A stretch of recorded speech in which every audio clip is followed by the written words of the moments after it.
Well, Clint Bowyer grew up on the short tracks of the Midwest, but over the course of his Sprint Cup career, he took to restrictor plate racing in a big way. And the scene of his last win may be the place that he opens up an important new chapter. Burton and Bowyer have got a huge lead. It's going to take a miracle for somebody to run them down. They are rooting and gouging. They're pushing and shoving. He has a big worked out nicely for Jeff Burton. Here he comes with his teammate, but this is not over. Clint Bowyer switches lanes, pulls to the inside. They make contact at the line by inches. Yeah, what you supposed to do there? Good job, guys. They're calling it Clint Bowyer. He'll pick up the win. Good job, guys. And I'm standing with Clint Bowyer, who's off to a great start this year. I know we get to laugh a little bit, both wearing Alabama stuff, even though I grew up here. You're obviously a Kansas guy. But seeing this year how it's been 4 top 10s, 1 top 5, do you feel like today is the day you put it all together, get that win, and in the Alabama car? Well, pan over here. Pan right here, camera. I'm not sure today's the day. I hope today's the day. But, you know, we've had a lot of fun here, a lot of success here in the past, but the rules have changed. You know, we changed the rules down there in Daytona, no more 2-car packs. I really got the hang of that and you know, got pretty good at it, obviously, but, you know, it's going to be a different beast. It's still the same principles apply. You've got to be able to put yourself in a situation and then have a little bit of luck to see that, you know, situation play through at the end. It's just restrictor plate racing, you know. It's hopefully we can get all those stars to line up again and make it all happen, because we've had a lot of fun here, and I can't think of a better day than to win at Alabama in the Alabama car. So do you. Every bit of that Kansas being held down by that. So both times you've won here, it's come down to a last lap pass from a teammate that you went after, you took it. So is the teammate at the end the key today, or because, like you're saying, with the rules difference, is it just anyone? Well, with the rules change, you know, obviously if your teammates are there and you know, at the end you can get hooked up, you know, some way, shape or form, definitely you're going to work with your teammates. You don't want to push another manufacturer or another team to a win. But it's every man for himself with this package. You got to go out there. The hardest thing is going to be to manage your temperatures.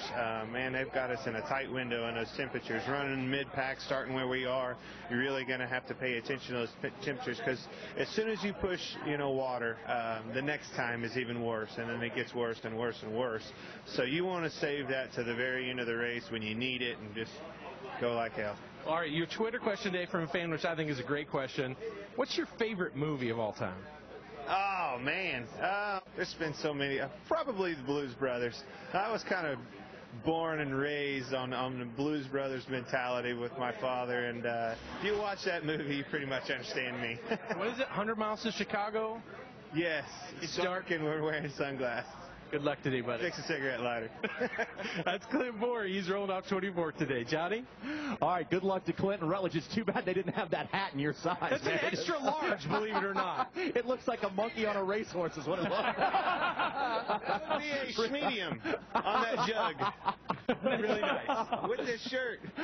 Thank you. I just really enjoyed that, Russ. That was perfect. From Rutledge's hat to Larry Mack. There's some drivers that simply take to certain types of racing, and Clint Bowyer, it was very special for him to get the win here last time around for Richard Childress as the lame duck driver, but also he's good on all these plate tracks. Well, yeah, if you look at his last 3 races here, he's won the last 2 fall races and finished second in the spring race a year ago to Jimmy Johnson. So we know certainly he has been in good equipment. I think he's going to run good here today. He qualified 24th.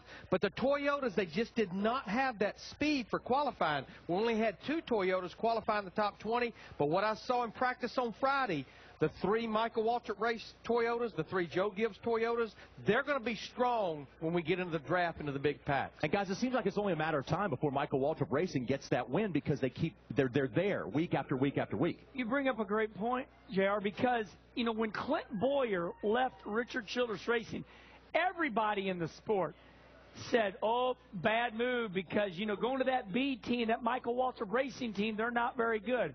Surprise, surprise. Michael Waltrip Racing has put it together. They're on the same level as Joe Gibbs Racing now. There's Michael in his fancy sunglasses and his Fox attire. So that man right there worked hard over the wintertime. And believe it or not, I think Michael Waltrip Racing at this point is a little stronger than Richard Childress, Kyle. Yeah, I think they're really close to winning a race. I think you look at what Truex has done. You look at Mark sitting on poles. But, you know, talking about Clint, the one thing that Clint does not have this year that he's had in the past is RCR and Kevin Harvick and Burton to push him. They put him in position to win these races. It's a teammate kind of race, and that's what has made Clint Bowyer. He understands the principles of this type of racing. You heard him say it. I've gotten pretty good at it. He's gotten pretty good at it because the Childress teams are really pretty good at it. And I think when you look at that, it's like Larry said, the Toyotas haven't had the speed so far.